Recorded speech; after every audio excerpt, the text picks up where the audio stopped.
Welcome to victory bulletin. ముందుగా headlines చూద్దాం. రాజయ్యపేటలో హోంమంత్రికి నిరసన సెగ.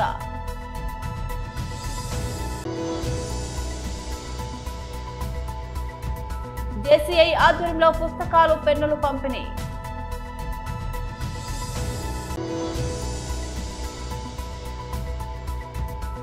తెలంగాణ భవన్ లో బీఆర్ఎస్ నాయకుల ప్రెస్ మీట్.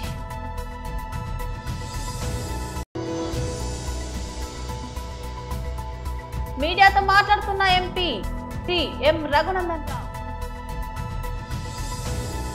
అనకాపల్లి జిల్లా నక్కపల్లి మండలం రాజయ్యపేటలో హోంమంత్రి వంగలపూడి అనితకు మత్స్యకారుల నిరసన సెగ గట్టిగా తగిలింది. గత 16 రోజులుగా బల్క్ డ్రగ్స్ పార్క్ నిర్మాణాన్ని వ్యతిరేకిస్తూ నిరసన దీక్షలో ఉన్న మత్స్యకారులు ఈరోజు హోంమంత్రి రాకతో ఆగ్రహం వ్యక్తం చేశారు. హోంమంత్రి కాన్వాయ్ని ఆపేసి పనులు నిలిపివేయకపోతే మేము వెనక్కి తగ్గమని స్పష్టంగా హెచ్చరించారు. ఈ కార్యక్రమంలో అక్కడ ఉద్రిక్త పరిస్థితి నెలకొంది. హోంమంత్రి అనిత సమస్యపై కమిటీ ఏర్పాటు చేసి ముఖ్యమంత్రి చంద్రబాబు, డిప్యూటీ సీఎం పవన్ కళ్యాణ్, మంత్రి నారా లోకేష్ దృష్టికి తీసుకువెళ్తామని హామీ ఇచ్చారు. అయితే ప్రజలు కమిటీ ప్రతిపాదనను తిరస్కరించి తక్షణమే పనులు ఆగాలని డిమాండ్ చేశారు. పోలీసులు అడ్డుకోవడానికి ప్రయత్నించిన మత్స్యకారులు భారీ సంఖ్యలో చేరి హోంమంత్రి కాన్వాయ్ని గెరావ్ చేశారు. చివరకు హోంమంత్రి సీఎంతో చర్చలు జరిపేంత వరకు పనులు నిలిపివేస్తామని హామీ ఇచ్చారు. దాంతో కొంత ఉపశమనం వచ్చినప్పటికీ ప్రజలు మాత్రం బల్క్ డ్రగ్స్ పార్క్ రద్దు తప్ప వెనక్కి తగ్గబోమని స్పష్టం చేశారు.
కానీ మీ మాట నేను మాట మీద నుంచి ఉండాలి అంటే మాట మీద నుంచోవాలి. దానికి ఒక నిబద్ధత ఉండాలి. ఒక రాజకీయ నాయకురాలుగా ఆలోచించి అలాగే మీరు ఏం చెప్తారు చేసేస్తారంటే మీరు తావిచ్చేస్తారు. నేను వెళ్ళిపోయిన తర్వాత అది జరగకపోతే మీరు బాధపడాలి, నేను బాధపడాలి. ఇదే నియోజకవర్గంలో ఇంకో 15 సంవత్సరాలు 20 సంవత్సరాలు రాజకీయం చేద్దాం అనుకుంటున్నాను. కాబట్టి మీరందరూ ఏం చెప్తారో చేయడానికి నేను సిద్ధంగా ఉన్నానని చెప్తున్నా. నేను తెలుగులోనే మాట్లాడుతున్నా. దయచేసి మీరందరూ కూడా అర్థం చేసుకోండి. మీ సమస్య పరిష్కారం వచ్చేంత వరకు ఆ పనులు ఆపించుకుంటాను. మీ అందరికీ చెప్తున్నా, ఆ సమస్య పరిష్కార దిశగా మీ అందరూ కూడా నాతో పాటు వస్తే మీ అందరికీ సమస్య ఏదైతే అదే నాకు సమస్య. మీ అందరికీ ఏ కష్టం వస్తే అదే నాకు కష్టం. నాకు నియోజకవర్గంలో మీరే ముఖ్యం, నాకు ఇంకేమీ ముఖ్యం కాదు. నాకు నియోజకవర్గంలో మీరే ముఖ్యం, నాకు ఇంకేమీ ముఖ్యం కాదు. దయచేసి నన్ను అభిమానించిన వాళ్ళు గాని, నన్ను గౌరవించే వాళ్ళు గాని దయచేసి నాకు కొంచెం తావిస్తే నేను వెళ్ళి మీ సమస్య పరిష్కారానికి కూడా నేను మాట్లాడుకోవాలి. దయచేసి ఆ విషయం గురించి మీరు మాట్లాడాల్సి నన్ను సహకరించాల్సిందిగా మిమ్మల్ని అందరినీ ఒక ఆడబిడ్డలాగా కోరుకుంటున్నా. నన్ను మీ అందరూ కూడా సహకరించండి.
నవరాత్రి పండుగల్లో సరస్వతీదేవి ఆరాధన అత్యంత పవిత్రమైనదని Gajuwaka BJP convener Karnamreddy Narasimharao, JCI national coordinator Suresh Gompa అన్నారు. ఈ మేరకు విశాఖ ఉక్కు నగరంలో ఉన్న త్రిశక్తి అమ్మవారి ఆలయంలో సరస్వతీదేవి అలంకరణలో ఉన్న అమ్మవారికి Gajuwaka BJP convener Karnamreddy Narasimharao, JFS Suresh Gompa ప్రత్యేక పూజలు నిర్వహించారు.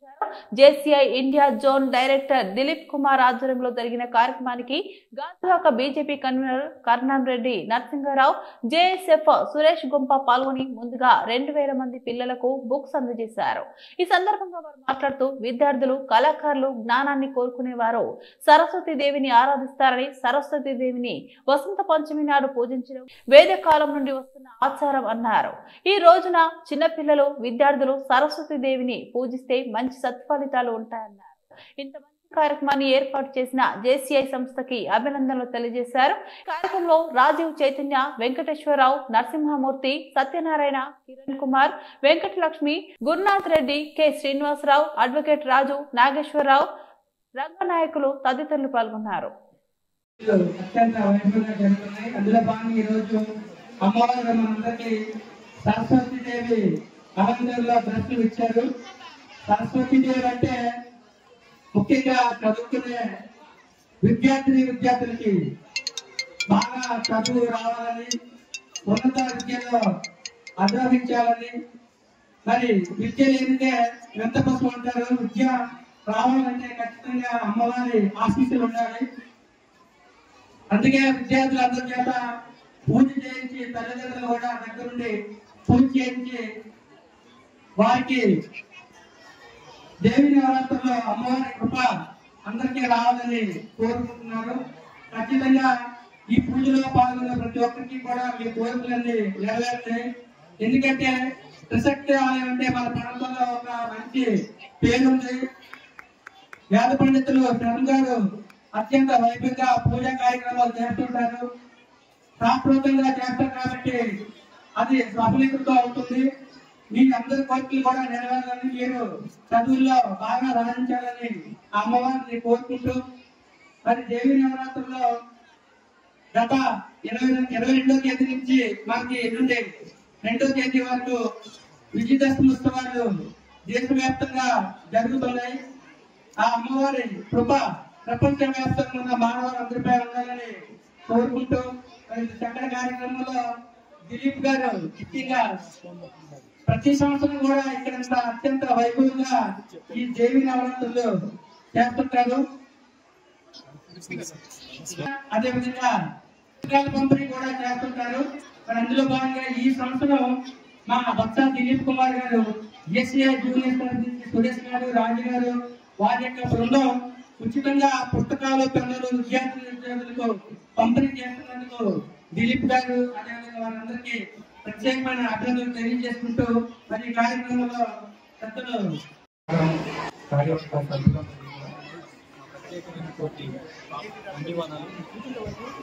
ధన్యవాదాలు తెలియజేస్తున్నానండి. నేను Vivek Rambar international national director youth విభాగ అధ్యక్షుడిగా ఉన్నాను. ఈరోజు నవరాత్రి ఉత్సవాల్లో భాగంగా ఈరోజు ఈ ఆలయ కమిటీ అందరూ కూడా ఏర్పాటు చేసినటువంటి ఈరోజు కార్యక్రమానికి నన్ను కూడా ఒక అతిథిగా పిలవడం, అలాగే సరస్వతి పూజని పురస్కరించుకొని విద్యార్థులందరికీ కూడా పుస్తకాలు ఈరోజు మా మెంబర్ అయినటువంటి జోన్ డైరెక్టర్ అయినటువంటి దిలీప్ గారు పుస్తకాలు ప్రోత్సహించడం జరిగింది. ఈరోజు సరస్వతి పూజని పురస్కరించుకొని పుస్తకాలందరికీ దానం చేయడం కూడా ఎంతో ముఖ్యమైనటువంటి కార్యక్రమంగా భావిస్తూ దిలీప్ గారిని అభినందిస్తున్నాను. అలాగే కార్యవర్గ సభ్యులందరినీ కూడా మనస్ఫూర్తిగా అభినందిస్తున్నాను. ఈ అవకాశం కల్పించినటువంటి కార్యవర్గ సభ్యులందరూ ధన్యవాదాలు. తెలంగాణ భవన్ లో బీఆర్ఎస్ నాయకుల ప్రెస్ మీట్. కళ్యాణ లక్ష్మి తులం బంగారం ఇచ్చేసినామని చెప్తారు. ఇతర రాష్ట్రాల్లో పోయి మొత్తం అమలైపోయింది, రుణమాఫీ మొత్తం అయిపోయింది, టోటల్ చేసినామని చెప్తారు. ఇప్పుడు ఇతర రాష్ట్రాల్లో పోయి తెలంగాణలో 42% రిజర్వేషన్లు ఇచ్చేసినాం, అయిపోయింది. ఇది రోల్ మోడల్, దేశానికే ఇది ఒక రోల్ మోడల్ అని చెప్తారు. ఢిల్లీలో పవర్ పాయింట్ ప్రజెంటేషన్ ఇస్తారు, రాహుల్ గాంధీ గారు చూసి అబ్బా అమలు అయిపోయింది, తెలంగాణ మొత్తం అయిపోయింది, స్కూటీలు వచ్చేసినాయి, నిరుద్యోగ వృత్తి వచ్చేసింది, 42% కూడా రిజర్వేషన్ అమలు అయిపోయిందని. సరే, ఇతర రాష్ట్రాలను మోసం చేయొచ్చు, తెలంగాణ ప్రజలను ఎలక్షన్ కన్నా ముందు చెప్పి మాటలు చెప్పి మోసం చేయొచ్చు, కానీ మళ్ళీ మళ్ళీ మాత్రం మోసం చేయలేరు. మేము మొదటి నుంచి చెప్తా ఉన్నాం, ఈ బీసీ రిజర్వేషన్ పైన బీఆర్ఎస్ పార్టీ పూర్తి సహకరిస్తుంది. ఏకపక్షంగా పూర్తి ఏకగ్రీవంగా అసెంబ్లీలో తీర్మానం కూడా చేయడం జరిగింది. మేము కట్టుబడి ఉన్నాం, మీరు ఇస్తానన్న 42% రిజర్వేషన్ ఇవ్వండి, మీరు రమ్మంటే ఢిల్లీకి వస్తాం, ధర్నా చేయమంటే ధర్నా చేస్తాం, ప్రధానమంత్రి కలుద్దామంటే ప్రధానమంత్రి కూడా కలుద్దాం, ప్రెసిడెంట్ ఆఫ్ ఇండియాని కలుద్దాం, ఈ విషయంలో అందరం కలిసి చేద్దామన్నారు. కానీ ఏనాడు కూడా అసెంబ్లీ వరకు మాట్లాడిన, అంతేగాని మళ్ళీ ఏ రోజు కూడా ఎంబడి తీసుకపోలేదు, అఖిలపక్ష మీటింగ్ కూడా పెట్టలేదు. ఇంత పెద్ద ఇష్యూ ఖచ్చితంగా అఖిలపక్ష మీటింగ్ పెట్టాలి, దేశంలో అనేక పార్టీలను కలవాలి. తెలంగాణ రాష్ట్రం సాధించడంలో ఒక్క ఎంపీగా ఉండి కేసీఆర్ గారు ఇట్లా చేసిండో, దాదాపు 270-80 మంది ఎంపీలు ఉన్నటువంటి కాంగ్రెస్ పార్టీ కూటమి ఖచ్చితంగా అందరిని కలిపితే ఈజీగా అయిపోయేది. కానీ ఇచ్చే ఉద్దేశం లేదు కనుక ఎవరిని కలవలేదు, ప్రధానమంత్రిని కలవలేదు, ప్రెసిడెంట్ ఆఫ్ ఇండియాని కలవలేదు, ఏ పార్టీలను ఒప్పించలేదు, అఖిలపక్షం ఇక్కడ పెట్టలేదు, అక్కడ పెట్టలేదు. అసెంబ్లీలో తీర్మానం చేసి ప్రెసిడెంట్ ఆఫ్ ఇండియాకి పంపినరు, మళ్ళీ రోజు పోయి ధర్నా చేసిర్రు, కానీ ప్రధానమంత్రిని కలవలేదు. ఉట్టి ధర్నా చేసి మీడియాతో మాట్లాడుతున్న MP Shri M Raghunandan Rao. Audio check. Media మిత్రులకు నమస్కారం.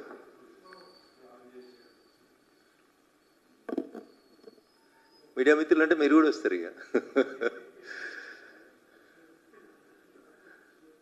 ముందుగా ప్రజలందరికీ కూడా దేవి శరన్నవరాత్రి ఉత్సవాలు, దసరా సందర్భంగా, విజయదశమి పండుగ సందర్భంగా శుభాకాంక్షలు, అభినందనలు తెలియజేస్తా ఉన్నాం.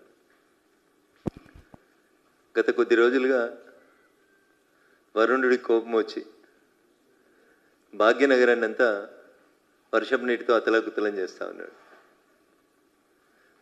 ప్రజల చాయిస్ కాకుండా ఈ రాష్ట్ర ప్రభుత్వం, మాకు ప్రజలు ఓట్లేసిరు గెలిచినాం కాబట్టి, పోయిన ప్రభుత్వం 1,00,000 కోట్లతో ఒక ప్రాజెక్టు చేసింది కాబట్టి మేము కూడా 1,00,000 కోట్లతో ఒక ప్రాజెక్టు చేద్దామని చెప్పి ఇప్పుడు అధికారంలోకి వచ్చినటువంటి ప్రభుత్వం పొద్దున్న లేస్తే మూసీ జపం చేస్తూ ఉన్నారు. పేద ప్రజలు ఏమనుకున్నారంటే పెద్దోళ్ళకి సంబంధించినటువంటి బంగ్లాలు, అడ్డదిడ్డంగా నిర్మించుకున్నటువంటి ఫామ్ హౌజులు, అడ్డదిడ్డంగా ఎంకరేజ్ చేసినటువంటి అతిథి గృహాలు ఏవైతే ఉంటాయో, నదులు, నదీ పరివాహక ప్రాంతాలు లేదా చెరువుల మధ్యలో కట్టినటువంటి కన్స్ట్రక్షన్స్ అన్నీ తొలగిస్తే హైదరాబాద్కి వర్షం కురిసినప్పుడు ఈ వరదల పంచాయతీ లేకుండా ప్రజలందరూ ప్రశాంతంగా ఉండొచ్చని అనుకున్నారు. తామొకటి తెలిస్తే ప్రభుత్వం ఇంకొకటి తెలిసింది. ప్రభుత్వం ముందుగా లేదా ఒకటి రెండింటిని కదిలించినట్టు చేసి, పెద్దోళ్ళకి సంబంధించినటువంటి బంగ్లాల్ని ఒకటి రెండింటిని కదిలించినట్టు చేసి, మొత్తం మూసీలో గత 2 దశాబ్దాలుగా పేద ప్రజలు వివిధ శాఖల నుంచి అనుమతులు తెచ్చి కట్టుకున్నటువంటి అనేక బంగ్లాలని, అనేక చిన్న చిన్న పూరి గుడిసెల్ని, పేద మధ్యతరగతికి సంబంధించిన ప్రజలకు సంబంధించిన ఇళ్ళని కూల్చివేస్తూ వచ్చింది. అప్పుడు ప్రజలకి హైడ్రా పట్ల, రాష్ట్ర కాంగ్రెస్ ప్రభుత్వం పట్ల ఒక రకమైనటువంటి ఆగ్రహం, కోపం వ్యక్తం అవుతూ వచ్చింది. హైడ్రా అధికారులు చేస్తున్న పనులు కూడా అట్లే ఉన్నాయి. అస్మదీయులు అయితే ఒక రకంగా, తస్మదీయులు అయితే ఇంకొక రకంగా, అనుమతులుంటే ఇంకొక రకంగా, మనోడైతే ఇంకొక రకంగా అనేటువంటి కొన్ని కార్యక్రమాల్ని హైడ్రా అధికారులు కూడా కొనసాగించడం అనేది బాధాకరమైనటువంటి విషయం. ఈ 3-4 రోజుల నుంచి కురిసిన వర్షాల వల్ల బడుగుల వంచనలో జగన్ మహాగణుడు. గృహ నిర్మాణ శాఖ మంత్రి కొలుసు పార్థసారథి ప్రెస్ మీట్. నేతి బీరకాయలో నెయ్యి ఎలా ఉంటుందో, నా ఎస్సీ, నా ఎస్టీ, నా బీసీ అని చెప్పుకునే జగన్మోహన్ రెడ్డి గారికి ఆ వర్గాల మీద ప్రేమ కూడా అలానే ఉంటుందని చెప్పేసి అర్థమవుతా ఉంది ఆయన వ్యవహార శైలి మూలంగా. నేతి బీరకాయలో నెయ్యి ఎలా ఉంటుందో వైసీపీ చెప్పే సామాజిక న్యాయంలో కూడా అంతే నెయ్యి ఉంటుందని చెప్పేసి ఈరోజు ఒక బీసీ నాయకుడు చంద్రయ్య గారి కుటుంబానికి అన్యాయంగా హత్యకు గురైన చంద్రయ్య గారి కుటుంబానికి ఒక మేలు చేస్తూ ఉంటే వైసీపీ అడ్డుకోవడంతో దాని యొక్క బీసీల పట్ల ప్రేమ ఏంటో అర్థమవుతుందని చెప్పేసి ఈ సందర్భంగా నేను మనవి చేస్తా ఉన్నాను. నేను జగన్మోహన్ రెడ్డి గారి హయాంలో ప్రభుత్వంలోని అన్ని ముఖ్యమైన పదవులు, చైర్మన్లు కానివ్వండి, లేకపోతే ముఖ్యమైన సలహాదారుల పదవులు కానివ్వండి, ఆఖరికి పార్టీ పదవుల్లో కూడా రీజనల్ కోఆర్డినేటర్స్ ఏదైతే పార్టీని నిర్వహించే వ్యక్తులు ఉంటారో వారు కూడా కేవలం అగ్రవర్ణాలతో, వారికి సంబంధించిన సామాజిక వర్గంతో పార్టీని, ప్రభుత్వాన్ని నడిపిన జగన్మోహన్ రెడ్డి గారికి ఎస్సీ, ఎస్టీ, బీసీల పట్ల ఏ మేరకు ప్రేమ ఉందో అర్థమైందని చెప్పేసి నేను ఈ సందర్భంగా తెలియజేస్తా ఉన్నాను. ఇంకా ఆ విషయాలన్నీ కూడా ప్రజలు ఇంకా మర్చిపోలేదు. ఈరోజు వైసీపీ రౌడీల చేతుల్లో, వైసీపీ అరాచక శక్తుల చేతుల్లో అన్యాయంగా బలైపోయిన ఒక బీసీ నాయకుడు చంద్రయ్య గారి కుమారుడికి ఒక ఉద్యోగం ఇస్తూ ఉంటే ఎందుకు అడ్డుకుంటున్నారో ఈరోజు బీసీలు అని చెప్పుకునే వైసీపీలో నాయకులందరూ కూడా సమాధానం చెప్పాలని చెప్పేసి నేను ఈ సందర్భంగా నేను డిమాండ్ చేస్తా ఉన్నాను వాళ్ళందరినీ కూడా. బీసీలకి న్యాయం జరిగే పరిస్థితి వైసీపీలో ఎట్లాగూ లేదు. గతంలో కార్పొరేషన్లు ఏర్పాటు చేసి కేవలం నామమాత్రంగా వాళ్ళని ఆ కుర్చీలకు పరిమితం చేసి, కొంతమందికి కుర్చీలు కూడా లేకోకుండా అవమానం చేసిన బీసీ కార్పొరేషన్ చైర్మన్లు అవమానం చేసిన వైసీపీ తీరేంటో ఈ ప్రజలు ఇంకా మర్చిపోలేదని చెప్పేసి మనం చేస్తాను. మరి ఈ ప్రభుత్వం, తెలుగుదేశం కూటమి ప్రభుత్వం, చంద్రబాబు నాయుడు గారి నాయకత్వంలోని కూటమి ప్రభుత్వం అధికారంలోకి వచ్చిన తర్వాత బీసీలకు సామాజిక గౌరవం పెంచే విధంగా ఎటువంటి నిర్ణయాలు తీసుకుందో, ఆర్థిక పరిస్థితులు పెంచడానికి ఎటువంటి నిర్ణయాలు తీసుకుందో ప్రజలందరూ కూడా ఆలోచన చేయాలని చెప్పేసి ఈ సందర్భంగా నేను కోరుతా ఉన్నాను. మరి ఏ రోజు దేశ చరిత్రలోనే కాదు, స్వాతంత్రం వచ్చిన తర్వాత ఏ రాష్ట్రంలో కూడా వ్యాపారంలో ఈ వైన్ షాప్స్లో బీసీలకి రిజర్వేషన్ కల్పించిన ప్రభుత్వం లేదని చెప్పేసి మనం చేస్తాను. దసరా పండుగ వేళ అక్టోబర్ 2 హైదరాబాద్ లో మాంసం, మద్యం బంద్ కానుంది. అదే రోజున గాంధీ జయంతి రావడంతో వీటిపై నిషేధం ఉండనుంది. ఆ రోజున నగర వ్యాప్తంగా మాంసం విక్రయాలపై సంపూర్ణ నిషేధం విధిస్తున్నట్లు జీహెచ్ఎంసీ కమిషనర్ ఆర్వి కర్ణన్ ఉత్తర్వులు జారీ చేశారు. గ్రేటర్ హైదరాబాద్ పరిధిలో అన్ని రిటైల్ మాంసం దుకాణాలు, చికెన్ సెంటర్లు, స్లాటర్ హౌస్లను అక్టోబర్ 2న తప్పనిసరిగా మూసి ఉంచాలని ఆ ఆదేశాల్లో పేర్కొన్నారు. మహాత్మా గాంధీ జయంతిని పురస్కరించుకొని ప్రతి ఏటా ఈ నిబంధనలను పాటిస్తున్నట్లు కమిషనర్ తన ప్రకటనలో గుర్తు చేశారు. జీహెచ్ఎంసీ చట్టం 1955 సెక్షన్ 533 బి కింద స్టాండింగ్ కమిటీ చేసిన తీర్మానం ప్రకారంలో ఈ నిర్ణయం తీసుకున్నట్లు ఆయన వివరించారు. ఈ ఉత్తర్వులను కఠినంగా అమలు చేయాలని, నిబంధనలు ఉల్లంఘించిన వారిపై చర్యలు తీసుకోవాలని సంబంధిత అధికారులను ఆదేశించారు. సాధారణంగా దసరా పండుగ రోజు మాంసం అమ్మకాలు అత్యధికంగా ఉంటాయి. ఈసారి గాంధీ జయంతి కారణంగా దుకాణాలు మూసివేయాలన్న ఆదేశాలు రావడంతో విక్రయదారులు ఆందోళన చెందుతున్నారు. పండుగ సీజన్లో వ్యాపారంపై తీవ్ర ప్రభావం పడుతుందని వారు వాపోతున్నారు. దీంతో మాంసం ప్రియులు దసరా వేడుకల కోసం ఒక రోజు ముందుగానే మాంసం కొనుగోలు చేసుకోవాల్సిన పరిస్థితి ఏర్పడింది. ఏ తండాలో చూసినా ఒక విజయగాథ ఉంటుందని గౌరవ మహబూబ్ నగర్ ఎమ్మెల్యే ఎన్ఎం శ్రీనివాసరెడ్డి అన్నారు. ఎమ్మెల్యే క్యాంపు కార్యాలయంలో ఏర్పాటు చేసిన పాత్రికేయుల సమావేశంలో ఆయన మాట్లాడుతూ గిరిజనులకు రిజర్వేషన్ అమలైన రోజే 3 కోట్ల రూపాయలతో గిరిజన భవన్ నిర్మాణానికి జీవో విడుదల కావడం సంతోషంగా ఉందన్నారు. ఈ సందర్భంగా రాష్ట్ర ముఖ్యమంత్రి శ్రీ రేవంత్ రెడ్డి గారికి గిరిజన భవన నిర్మాణానికి అనుమతులు ఇచ్చిన రాష్ట్ర మంత్రి అట్లూరి లక్ష్మణ్ కి ధన్యవాదాలు తెలియజేశారు.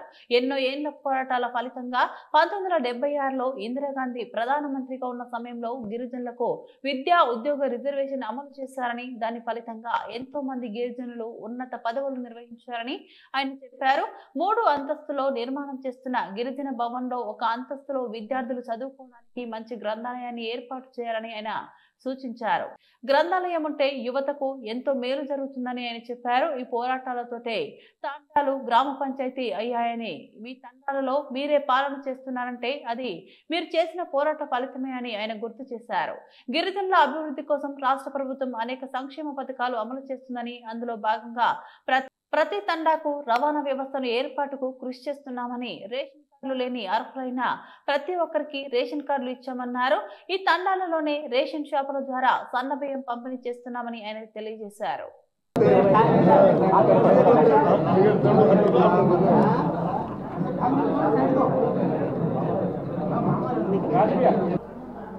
అలాగే డైట్ కాలేజ్ పక్కన ఒక 500 గజాలు ఆ రోజు ఉన్న నాయకులందరూ ఇప్పుడు వాళ్ళు అప్పుడు యంగ్స్టర్స్గా ఉండే నిలబడి పోలీసు లాఠీలను ఎదుర్కొని ఐకమత్యంతో గిరిజన భవన్ కోసం ఒక 500 గజాల స్థలాన్ని ఆ రోజు ఎన్నో పోరాటాల మధ్య సాధించుకున్నారు. కానీ దాంట్లో చెప్పుకోదగ్గ కన్స్ట్రక్షన్ కానీ ఏది రాలేకపోయింది. నేను ఎమ్మెల్యే అయిన తర్వాత ఖచ్చితంగా ఇక్కడ మనము ఒక భవనాన్ని ఏర్పాటు చేయాలి, ప్రభుత్వం తరఫున వారికి ఇవ్వాలి, దాంట్లో వాళ్ళ కార్యకలాపాలు గౌరవంగా కొనసాగేందుకు ఒక వ్యవస్థను ఏర్పాటు చేయాలన్న ఆలోచన వచ్చింది. అది మన గిరిజన బిడ్డలకు రిజర్వేషన్ వచ్చిన ఈరోజే ఆ జీవోను మేము ఇవ్వడం అనేది నిజంగా ఒక మంచి పరిణామం, శుభ పరిణామం. కాకపోతే ప్రస్తుతానికి అది గిరిజన భవన్గా 3 అంతస్తులతోటి 3 కోట్ల రూపాయలు ప్రభుత్వం శాంక్షన్ చేయించి జీవో ఇచ్చింది. ఇది ఉట్టిగా కాగితం ఏం కాదు, ఫైనాన్షియల్ అప్రూవల్స్ అన్నీ అయిపోయిన తర్వాతనే మేము జీవో విడుదల చేసినాం.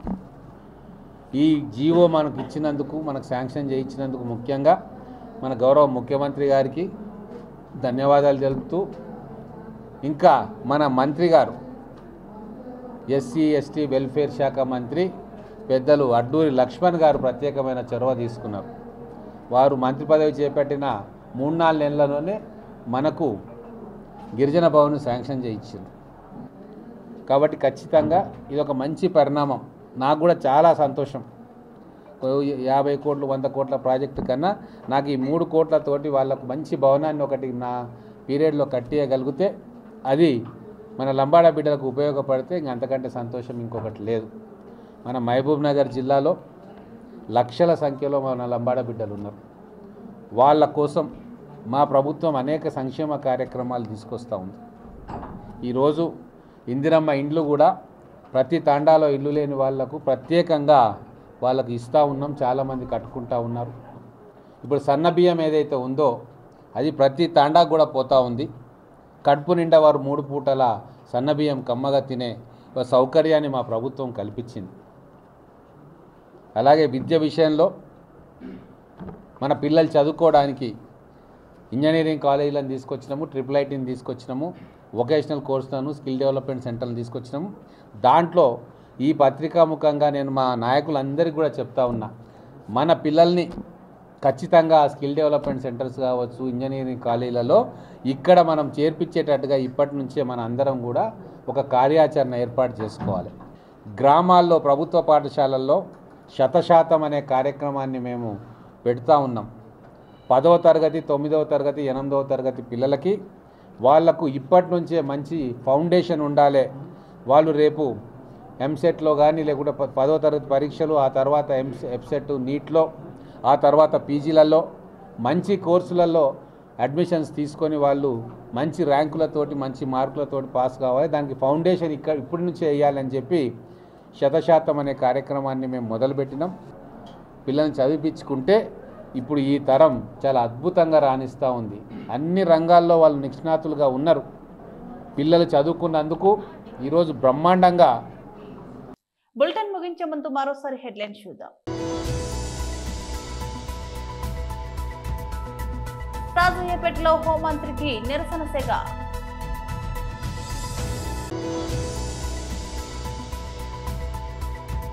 జేసీఐ ఆధ్వర్యంలో పుస్తకాలు, పెన్నులు పంపిణీ.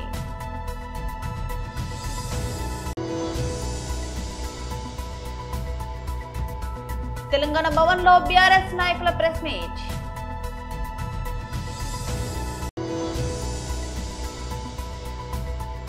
మీడియాతో మాట్లాడుతున్న ఎంపీ ఎం రఘునందన్ రావు. ఇవి బులెటిన్ అప్డేట్స్. మరో బులెటిన్ లో మళ్ళీ కలుద్దాం. అంతవరకు సెలవు. నమస్తే.